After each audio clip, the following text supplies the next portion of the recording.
우리가 하나님의 부르심 앞에 현실의 벽이라고 하는 제목으로 말씀을 우리가 출애굽기 5장 말씀을 보겠습니다. 그 전에 출애굽기 5장 말씀을 전부 한번 우리가 봉독합니다. 먼저 제가 봉독하겠습니다.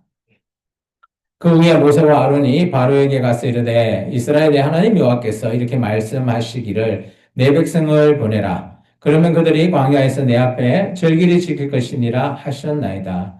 바로가 이르되 여호와가 누구기에 내가 그의 목소리를 듣고 이스라엘을 보내겠느냐? 나는 여호와를 알지 못하나니 이스라엘을 보내지 아니하리라. 그들이 이르되 히브리인의 하나님이 우리에게 나타나셨은즉 우리가 광야로 살 길쯤 가서 우리 하나님 여호와께서 제사를 드리러 하오니 가도록 허락하소서. 여호와께서 전염병이나 칼로 우리를 치실까 두려워하나이다. 애굽 왕이 그들에게 이르되 모세와 아론아 너희가 어찌하여 백성의 노역을 쉬게 하려느냐 가서 너희의 노역이나 하라. 바로가 또 이르되 이제 이 땅에 백성이 많아졌거늘 너희가 그들로 노역을 쉬게 하는도다 하고, 그리고 우리 6절부터 노원숙 전도사님께서 13절까지 봉독합니다.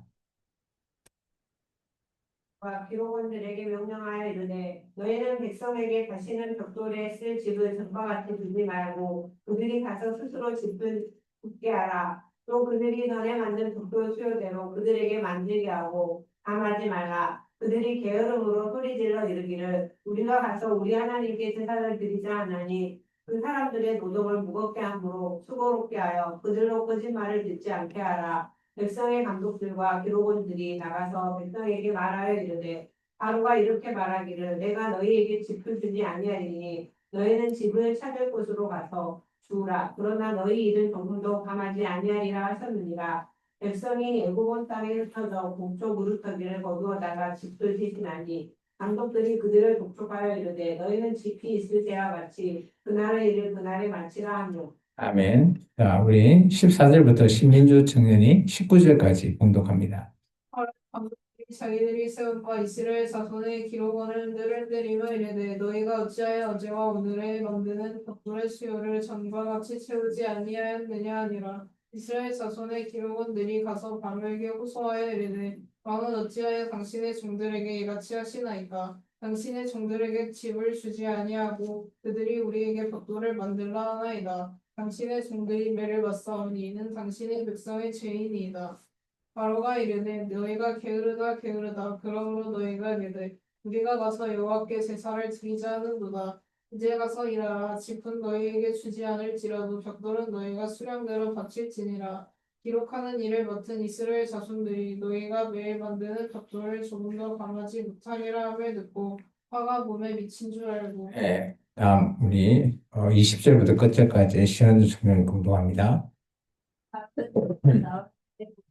우리 길에 서 있는 것을 보고 그들에게 이르되 너희가 우리를 바로의 눈과 그의 신하의 눈에 미움을 되게 하고 그들의 손에 칼을 주어 우리를 죽이게 하는도다. 여호와는 너희를 살피시고 판단하시기를 원하노라. 모세가 여호와께 돌아와서 아뢰되 주여 어찌하여 이 백성이 학대를 당하게 하셨나이까. 어찌하여 나를 보내셨나이까. 그가 바로에게 들어가서 주의 이름으로 말한 후로부터 그가 이 백성을 더 확대하면 주께서도 주의 백성을 구원하지 아니하신나이까. 아멘. 네. 우리 오늘 하나님의 부르심 앞에 현실의 벽이라고 하는 제목을 통해서 오늘 우리 출애굽기 5장의 말씀을 우리 한번 살펴보겠습니다. 우리가 신앙생활을 하다 보면 그죠? 뭐 이런 생각을 들죠. 하나님이 나를 부르셨는데 왜 현실은 더 힘들고 어려울까?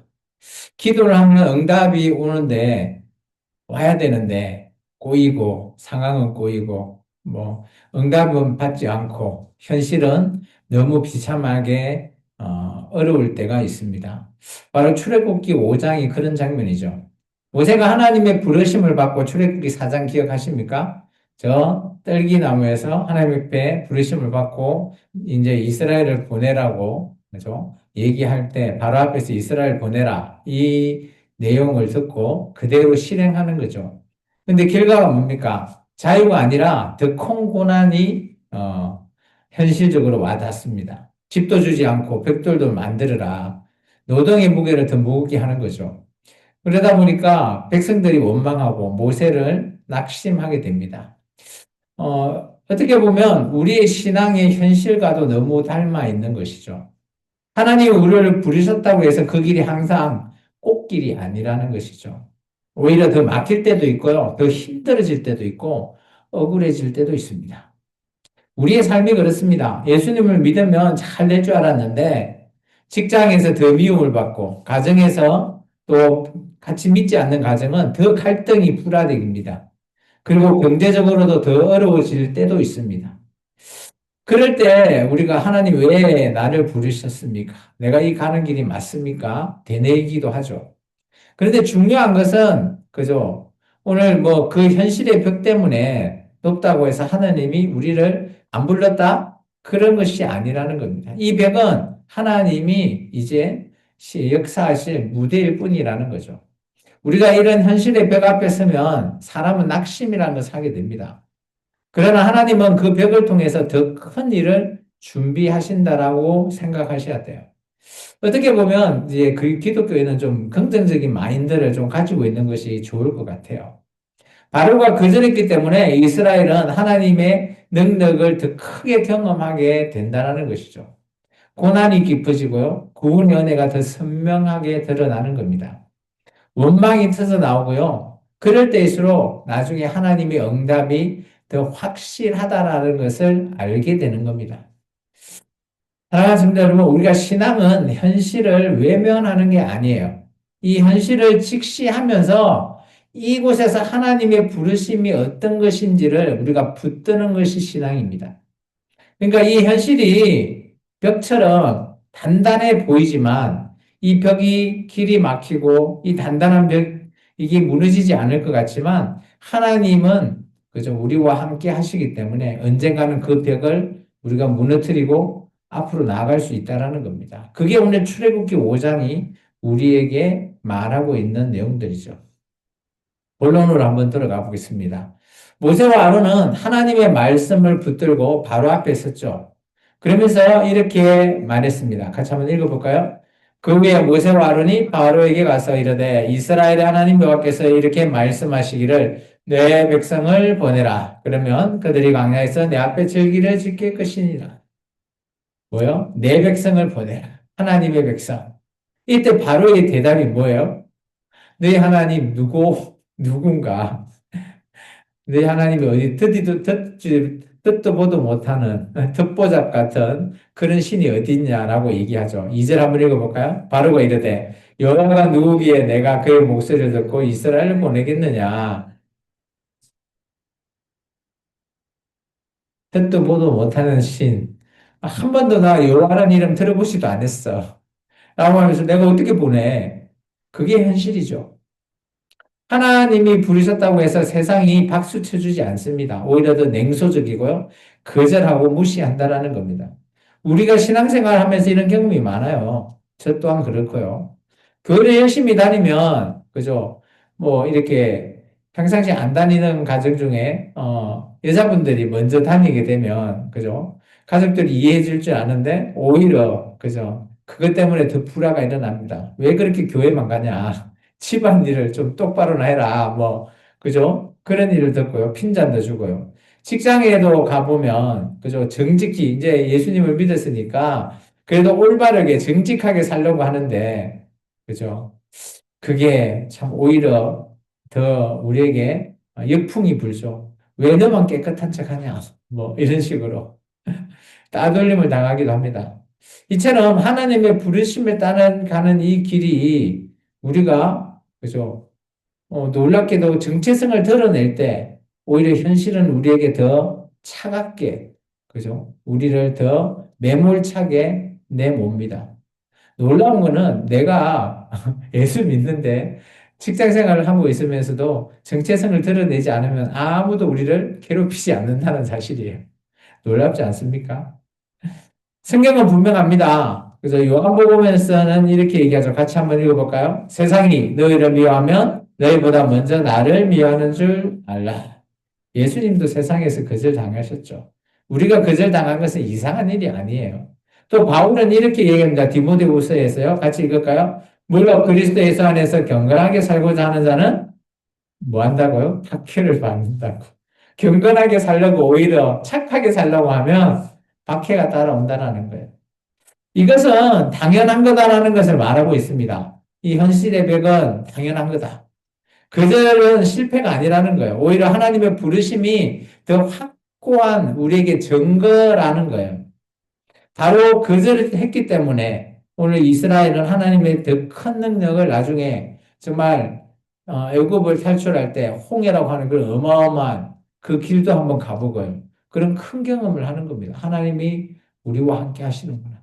세상이 우리를 거절하기 때문에 우리는 더 분명하게 하나님을 붙들어야 되는 이유이기도 합니다. 당연히 거절당하면 마음이 아프죠. 때로는 낙심이 되죠. 그렇지만 그 아픔은 하나님께서 우리에게 더 깊은 믿음을 이끄시는 과정이라 생각하십시오. 현실에서 우리를 거절하는 것은 당연히 하나님의 부르심을 맞는 벽이 아니라 하나님의 역사의 시작이구나. 그렇게 시작하시면 좋을 것 같습니다. 두 번째는 바로와 모세가 아론의 말을 듣고 어떻게 했습니까? 그죠? 오히려 기존에 벽돌을 만드는 것을 집까지 뺏어버립니다. 그러면서 이렇게 표현하죠. 7절과 8절입니다. 같이 읽을까요? 너희는 백성에게 다시는 벽돌을 집을 전과 같이 주지 말고 그들이 가서 스스로 집을 짓게 하라. 또 그들이 전에 만든 벽돌 수요대로 그들에게 만들게 하고 감하지 말라. 그들이 게으름으로 소리를 질러 이르기를 우리가 가서 우리 하나님께 제사를 드리자 하나니. 그게 뭐예요? 게으르대요. 내 백성을 보내라. 하나님 앞에 제사 드리러 나가겠다는데 게으르답니다. 일하기 싫으니까 땡땡이 치려고 하는 거 아니야? 그러는 거죠. 이스라엘 백성은 하루아침에 더 큰 무거운 짐을 지게 됐죠. 자유를 외쳤더니 자유가 그저 온 것이 아니라 더 큰 고난이 찾아온 겁니다. 이게 신앙의 현실이에요. 하나님을 믿으면 고난이 사라질 줄 알았는데 때로는 더 깊은 고난 속에 빠진다라는 거예요. 우리 삶도 그렇습니다. 교회를 열심히 다니면 가정이 평안할 줄 알지만 그렇지 않습니다. 오히려 갈등이 생기고, 그죠? 정직하게 살면 직장에서 인정받을 줄 알았는데 오히려 불이익을 당합니다. 하나님께서 순종하면 길을 열어줄 줄 알았는데 오히려 길이 아니라 벽이 막아버립니다. 그래서 사람들은 묻죠. 왜 하나님께 순종하는데 더 힘듭니까? 그죠? 그럴 수 있습니다. 신앙에 정말 초신자일 경우는 그렇게 보이는 거예요. 그런데 성경은 분명히 얘기하고 있습니다. 이렇게 힘들어지는 건 당연한데 왜 그러면 우리가 이 힘든 것을 참아야 되냐라는 말이죠. 야고보서 말입니다. 같이 읽습니다. 시험을 참는 자는 복이 있나니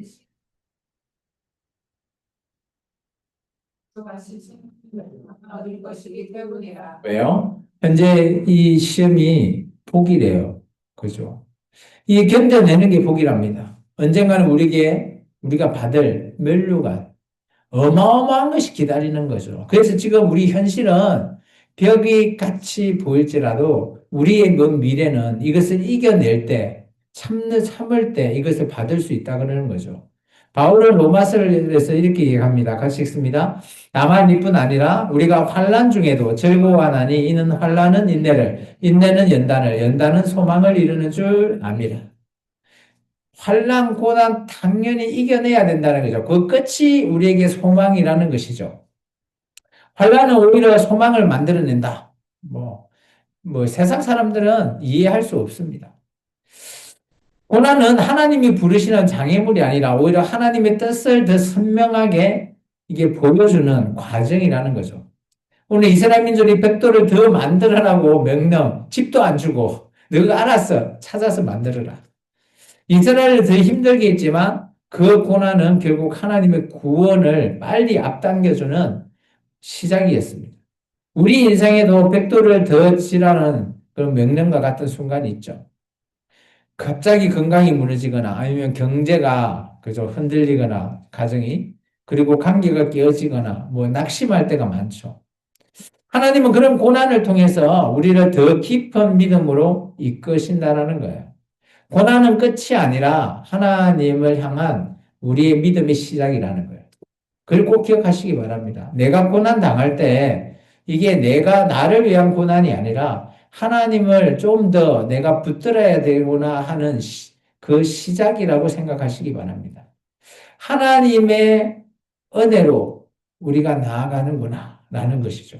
고난이 깊어질수록 하나님의 은혜는 더 가까워진다라는 겁니다. 현실의 고난은 하나님의 부르심을 막는 게 아니라 하나님의 구원으로 나아가는 우리의 준비의 과정이라는 겁니다. 세 번째는 이스라엘 백성은 모세와 아론을 원망하죠. 그죠? 하루아침에 이 백성들은 평상시 받아야 될 건 못 받고 막 자기가 이제 2배 이상을 열심히 노동을 해야지 되니까 힘드니까 대상 원한이 모세와 아론한테 가는 거죠. 같이 한번 읽어볼까요? 21절입니다. 그들에게 이르되 너희가 우리를 바로의 눈과 그 신하의 눈에 미운 것이 되게 하고 그들의 손에 칼을 주어 우리를 죽이게 하는도다. 여호와는 너희를 살피시고 판단하시기를 원하노라. 백성이 모세와 아론을 하나님 제발 이 우리 2명 모세와 아론 때문에 우리가 죽겠어요. 하나님께서 판단하세요. 이들의 약간의 오해죠. 그럴 때 이 얘기를 들은 모세와 아론은 하나님께 어떻게 기도했을까요? 한번 같이 읽어볼까요? 모세가 여호와께 돌아와서 어찌하여 나를 보내셨나이까? 모세도 그죠? 이렇게 반응이 돌아올지를 생각 못했던 것 같아요. 그러다 보니까 모세 또한 당황했고요. 또 하나님 앞에 어찌 나를 보냈냐고 원망이 조금 들어가 있는 것 같아요. 아마 이때까지만 해도 모세는 하나님의 그 큰 그림을 다 이해하지 못했던 것 같아요.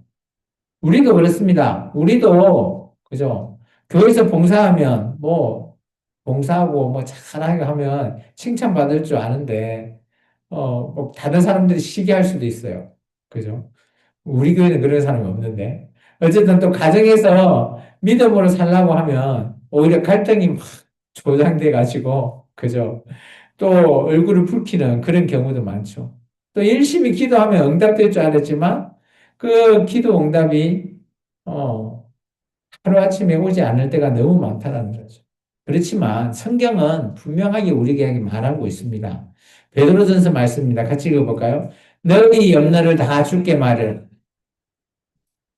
이게 베드로가 한 말이에요. 원망 대신 맡겨라는 거예요. 우리가 원망하거나 우리가 갖고 있으면 이루실 게 하나도 없다라는 거죠. 시편도 이렇게 얘기합니다. 같이 한번 읽어볼까요? 나의 환난 날에 내가 주를 찾았으며 밤에 내 손을 들고 거두지 아니하였나니 내 영혼이 위로받기를. 그죠? 환난 속에 하나님을 찾을 때 원망은 기도로 바뀌는 겁니다. 낙심은 소망으로 바뀐다라는 거예요. 원망은 인간의 자연스러운 반응이죠. 모세도 원망했죠, 방금. 하지만 이 원망에 머물러 있으면 안 되는 거예요. 빨리 털어버리고 원망을 기도로 바꿨을 때 길이 열립니다. 모세가 낙심을 했지만 그게 낙심하고 자포자기 했나요? 그러지 않는 거예요. 하나님 앞에 다시 섰습니다. 백성은 불평했지만 결국 하나님의 구원 앞에 나중에 그저 홍해를 건너면서 구원받잖아요. 우리의 삶에도 원망할 때가 있어요. 인간이기 때문에 당연합니다. 약한 모습. 우리의 가장 약하고 나의 단점, 내가 불이익을 받을 때 원망이 나오는 겁니다. 왜 나한테 그러지? 왜 나한테만 일어나는 일일까? 그렇죠. 마찬가지입니다. 그럴 때일수록 우리는 하나님의 큰 뜻을 우리가 생각해 봐야 됩니다. 하나님을 부르시면 현실을 원망을 넘어설 수 있죠. 원망이 클수록 하나님의 응답은 더 분명하다라고 저는 보여집니다. 낙심이 깊을수록 하나님의 위로가 더 가까워지듯이 말이죠.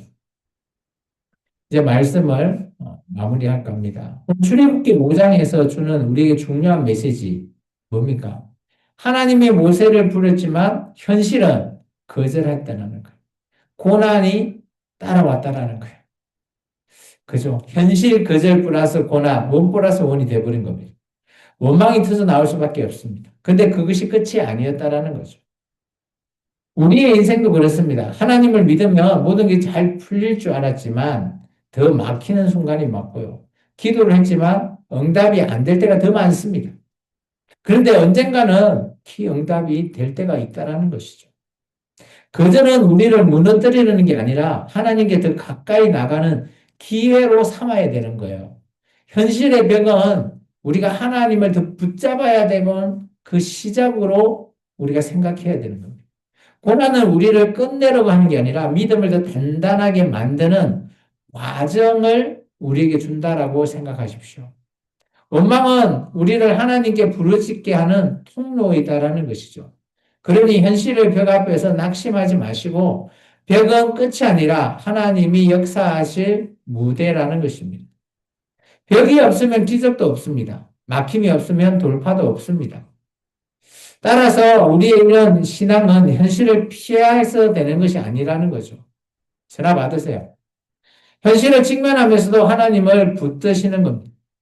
따라서 길이 막혀도 상황이 꼬여도 사람들의 원망이 들려도 하나님은 여전히 우리를 향해 일하고 계신다라는 것을 꼭 기억하십시오.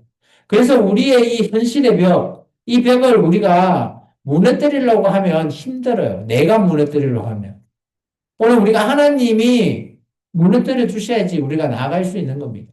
이럴 때 우리가 하나님 앞에 더 붙들고 기도하고 더 하나님을 붙잡아야 된다라는 거예요. 현실의 벽은 내가 무너뜨리는 것이 아니라는 겁니다. 하나님께서 무너뜨리고 하나님께서 함께 하시기에 이 벽이 무너진다라는 겁니다. 꼭 기억하시기 바랍니다. 오늘 하루도 또 그런 우리에게 큰 현실의 벽이 있다면 오늘 주님을 더 애타게 찾고 부르짖으면서 나아가시는 저와 여러분의 믿음이 되시기를 주의 이름으로 축원합니다. 기도하겠습니다.